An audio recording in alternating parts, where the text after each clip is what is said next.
बिस्मिल्लाहिर्रहमानिर्रहीम अस्सलाम वालेकुम। This is 10th lecture of science और बायोलॉजिकल साइंस का this is the last lecture और लास्ट लेक्चर बायोलॉजिकल साइंस है। हम लोग डिस्कस करते हैं क्योंकि ये लेंथी टॉपिक है और इसमें 3-4 टॉपिक हैं जो हम जल्दी से कवर करने की कोशिश करते हैं। सबसे पहले है 7th इसका बायोलॉजिकल साइंस का topic human hearts and circulatory system. Human heart और सर्कुलेटरी सिस्टम के बारे में हम पढ़ेंगे। सबसे पहले मैं आप लोगों को बता दूं सर्कुलेटरी सिस्टम क्या है, उसके बाद हम ह्यूमन हार्ट के बारे में पढ़ेंगे। Circulatory system, the human circulatory system, also known as the cardiovascular system, responsible for transport blood, oxygen, nutrients and waste product throughout the body. इसका मेन काम क्या है, इसको क्या क्या कहा जाता है, इसको कहा जाता है कार्डियोवैस्कुलर सिस्टम। ये कहा जाता है, ये रिस्पॉन्सिबल किस लिए है, ये ट्रांसपोर्ट करता है ब्लड को, ऑक्सीजन को, न्यूट्रॉन्स को, वेस्ट प्रोडक्ट को क्या कहता है through out the body, body से बाहर। और ये कंसिस्ट किस पे है, it is consist of heart, blood vessels जिसमें आर्टरीज है, वेन्स एंड कैपिलरीज है और ब्लड ब्लड पे। अगर इसकी डेफिनेशन की जाए, सबसे पहले तो मैंने आप लोगों को बता दिया कि क्या मतलब कि किस इसका दूसरा नाम क्या है, ये किस के काम आती। अगर इसकी डेफिनेशन हम लोग देखेंगे, डेफिनेशन क्या है, सबसे पहले हम कोई भी चीज़ मेन चीज़ होती है, पहले ही मैंने आप लोगों को बता दिया, तो उसके एक वर्ड होता है। वर्ड का मतलब क्या है ये, और वर्ड को हम किस चीज़ के मतलब के ज़ाहिर करते हैं, या वर्ड को किस चीज़ से हम अपने इस आंसर को देते हैं, वो डेफिनेशन से। आंसर हम डेफिनेशन से देते हैं। The circulatory system is a close loop system that ensure continuous blood flow, delivery essential substance to cell while removing waste product। आपके लिए दैट इज नॉट इनफ, मतलब circulatory system it is not enough for you.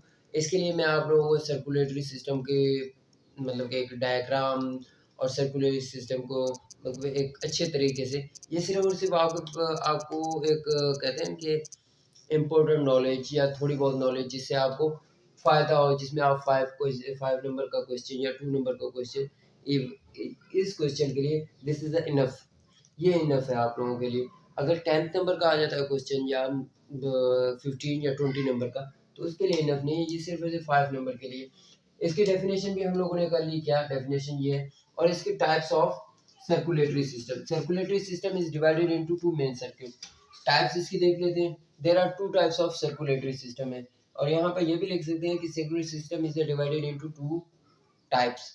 First of all types systematic circulation. Systematic circulation इसका मतलब क्या है, इसके आगे हम पढ़ते हैं what is mean by transport oxygen rich blood from the heart to the body tissues and return oxygen depleted blood to the heart. मतलब कि ये ऑक्सीजनेटेड ब्लड जो होता है, ऑक्सीजनेटेड ब्लड उसको पूरी बॉडी के टिश्यू में ये करता है, बॉडी के टिश्यू में मतलब कि ट्रांसफर करता है, और जो ऑक्सीजन डिप्लेटेड ब्लड है उसको वापस किसमें, हार्ट में ले आता है। ये इसका काम है सिस्टमेटिक सर्कुलेशन।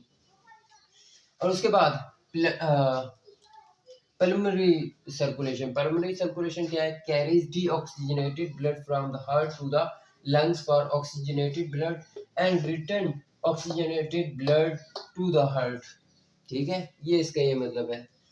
और यहाँ पर इम्पोर्टेंट नोट, कोई भी चीज़ है उसकी एक डेफिनेशन है, उसका कोई नोट मतलब उसकी टाइप्स है, और उसकी क्या है नोट्स है, इम्पोर्टेंट नोट मतलब इम्पोर्टेंट चीज़ें, इम्पोर्टेंट चीज़ें क्या है उसमें। यहाँ पर ये the heart is a 4 chamber muscular organ that pumps blood throughout the body. ये तो आपको पता चल गया। Arteries carry oxygenated blood away from the heart while vein return deoxygenated blood to the heart. ठीक है। Capillaries are tiny blood vessels where the exchange of gases, nutrients and waste product. The circulatory system plays a crucial role in immune response, temperature regulation and hormones transport. ये हो गया circulatory system. Now we are discussing human heart. What is human? And second one is human heart. Human heart. Human circulatory system ने हमने पढ़ा था कुछ human heart के बारे में, लेकिन यहाँ पर हम प्रॉपर तरीके से ह्यूमन हार्ट के बारे में पढ़ते हैं। और ह्यूमन हार्ट की डायग्राम और ह्यूमन हार्ट के बारे में और ज़्यादा डिटेल में इंशाल्लाह आप लोगों को एक बड़ी सी वीडियो, लेंथी वीडियो में आप लोगों को समझा दूंगा। अगर आप मुझे कमेंट्स करेंगे कि ह्यूमन हार्ट के बारे में सर हमें डिटेल में बता दें तो मैं डिटेल वीडियो आप लोगों के लिए बना दूंगा। Human heart, what is human heart, how it work, मतलब ये किस तरह काम करता है, ये ह्यूमन के लिए क्यों इम्पोर्टेंट है, तो ये हम सारी चीजें यहाँ पे पढ़ते हैं। The human heart is a muscular organ that function as a pump of the circulatory system. It is responsible for circulatory blood throughout the body, ensuring the delivery of oxygen, nutrients, and removing carbon dioxide and waste product. अब आप लोगों को यहाँ से ही पता चल गया होगा कि ह्यूमन हार्ट का क्या काम है, ये रिस्पॉन्सिबल किस लिए है, ये सर्कुलेटरी सिस्टम के लिए रिस्पॉन्सिबल है, ये क्या ऑक्सीजन एंड डीऑक्सीजन ब्लड के लिए रिस्पॉन्सिबल है, ये वेस्ट प्रोडक्ट के लिए रिस्पॉन्सिबल है, ये बॉडी की फंक्शनिंग करने के लिए this is human heart is important. आगे पढ़ते हैं इसकी टाइप्स वगैरह नहीं, इसकी सिर्फ इम्पोर्टेंट नोट्स के बारे में पढ़ते हैं। The human heart is located in the thoracic cavities slightly left to the center. It has 4 chambers. इसके 4 chambers हैं, right atrium and right ventricles, right arteries and right ventricles pumps और deoxygenated blood to the body, ठीक है। और left atrium and left ventricles pumps oxygenated blood to the body. एक deoxygenated blood क्या करता है, बॉडी तक पहुंचाता है, और दूसरा oxygenated blood to the body, दूसरा ऑक्सीजनेटेड ब्लड क्या करता है, बॉडी तक पहुंचाता है। The heart beats due to the electric pulses generated by the sinusoidal, मतलब ऐसे nodes known as natural pacemaker, ठीक है। और एवरेज ह्यूमन हार्ट कितनी दफ़ा, एक इंसान का एवरेज ह्यूमन हार्ट कितनी दफ़ा बीट करता है, 72 टाइम्स पर मिनट। एक ह्यूमन हार्ट का जो एक ह्यूमन हार्ट जो है वो बीट करता है 72 टाइम्स पर मिनट। और अराउंड कितने ब्लड से ये जो कितने लीटर ब्लड पर सेकंड में क्या करता है, पंप करता है। ये हमारा ह्यूमन हार्ट एक हम पंप की तरह समझ लेते हैं, एक हेड पंप या एक हम मोटर की तरह समझ लेते हैं। ये कितने लीटर जो ब्लड है उसको निकालता है, पंप करता है, किसमें, पर मिनट में। पर मिनट में ये अराउंड 5 लीटर ब्लड जो होता है वो क्या करता है, पंप करता है। और उसके बाद coronary arteries supplies oxygen rich blood to the heart muscles itself to maintain its function. ये हो गया ह्यूमन हार्ट के बारे में। एंड नेक्स्ट जो हमारा है वो हम this is the last topic of biological science, macrobiology. Macrobiology, first of all, we discuss its definition. It is the scientific study of microorganisms, including bacteria, viruses, fungi, algae, and protista. These tiny organisms play essential role in medicine, industry, agriculture, and environmental science. आपको पता है कि मैक्रोबायोलॉजी एक बहुत बड़ी शाख है किसकी, बायोलॉजी की एक ब्रांच है, जिसमें हम क्या क्या पढ़ते हैं, हम किसके बारे में पढ़ते हैं, हम बैक्टीरिया के बारे में पढ़ते हैं, वो वायरस के बारे में पढ़ते हैं, एलजी के बारे में पढ़ते हैं, और प्रोटोजोआ के बारे में पढ़ते हैं। और सेकंड नंबर पे इसकी क्या है, टाइप्स ऑफ माइक्रोबायोलॉजी। आप लोगों को पहले ही बताऊं माइक्रोबायोलॉजी की, there are different types of microbiology, many types. इसकी बहुत सारी टाइप्स है, लेकिन मैंने यहाँ पर कुछ लिखे हैं, जिसमें 6 इसकी टाइप्स मैंने लिखी हैं। सबसे पहले बैक्टीरियोलॉजी का मतलब क्या है, आप लोगों को बैक्टीरियोलॉजी से ही पता चल गया कि स्टडी ऑफ बैक्टीरिया के बारे में जो भी स्टडी होगी उसको क्या कहते हैं, बैक्टीरियोलॉजी। उसके बाद वायरोलॉजी से भी आपको पता चल गया कि ये वायरस के बारे में स्टडी होगी, study of virus. These are ये देखो, ये ब्रांच है किसकी, बायोलॉजी की। और ये मैक्रोबायोलॉजी की, ये सारी बाकी आगे जो ब्रांच है ये मैक्रोबायोलॉजी की ब्रांच भी कह सकते हैं, टाइप भी कह सकते हैं, कुछ भी कह सकते हैं। टाइप भी हम लोग कह सकते हैं, it is the types of macrobiology which study with the study of viruses, virology. और उसके बाद मैकोलॉजी का मतलब है कि ये स्टडी ऑफ फंजाई के बारे में। These are very important.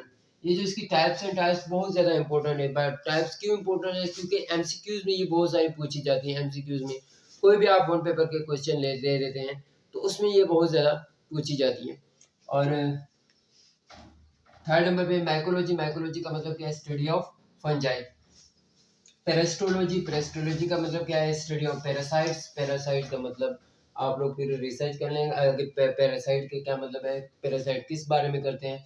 अगर आप वो मुझे कमेंट्स में सेंड करेंगे तो मैं इंशाल्लाह इन सब का भी डिटेल में वीडियो आप लोगों को सेंड करके भेजूंगा। और फिजिकोलॉजी, फिजिकोलॉजी का मतलब क्या, स्टडी ऑफ एलजी, एलजी की स्टडी के बारे में। इम्यूनोलॉजी का मतलब क्या, study of immune system and its response to micro organism. ये इसकी कुछ टाइप्स थी, 6 टाइप्स जो मैंने लिखी है। आगे इसके इंपॉर्टेंट नोट्स ऑन माइक्रोबायोलॉजी के ऊपर इंपॉर्टेंट जो नोट्स हैं उसके बारे में देख लेते हैं। Microbiology exist everywhere from deep ocean to human body. ये ह्यूमन बॉडी, डीप ओशन से लेकर ह्यूमन बॉडी तक ये क्या एग्जिस्ट करती है, मौजूद है microbiology. Some microbes are beneficial including digestion, food production and medicine. कुछ जो माइक्रोब्स हैं, जो माइक्रो ऑर्गेनिज्म, वो बेनिफिशियल है। किसके लिए बेनिफिशियल है, डाइजेस्टिव सिस्टम के लिए, फूड को जनरेशन करने के लिए, फूड प्रोडक्शन के लिए, और क्या मेडिसिन के लिए। अदर कैन बी हार्मफुल, कुछ हार्मफुल है, काजिंग डिजीज, मतलब डिजीज भी पैदा करते हैं। कुछ हार्मफुल है, वो कौन कौन सी, लाइक क्लोरा एंड इन्फ्लुएंजा। ये है microbiology lead to major discoveries like vaccine, antibiotic, and genetic engineering. Microbes plays a crucial role in nutrients cycling, decomposition, and environmental science. और इससे ही हमारा क्या होगा, बायोलॉजी का टॉपिक एंड हो गया और बायोलॉजी हमारा एंड हो गया। नाउ वी डिस्कस, हम लोग किसकी तरफ जाएंगे, नेचुरल साइंस तो अब खत्म हो गया, हम लोग आगे किसकी जाएंगे, नॉर्मेटिव साइंस। और नॉर्मेटिव साइंस में हम पढ़ेंगे कि हम कौन कौन से टॉपिक पढ़ेंगे, और नॉर्मेटिव साइंस के जो भी इंपॉर्टेंट टॉपिक होंगे वो इंशाल्लाह हम, और इसकी टाइप्स पढ़ेंगे, उनको 2-3 वीडियो में कवर करके फिर इनको डिटेल में इंशाल्लाह पढ़ेंगे। तो कैसे लग रहे हैं मेरे लेक्चर, अगर मेरे लेक्चर अच्छे लग रहे हैं तो मेरे वीडियो को लाइक, सब्सक्राइब और शेयर ज़रूर कर देना। मिलते हैं नेक्स्ट वीडियो में, अल्लाह हाफ़िज़।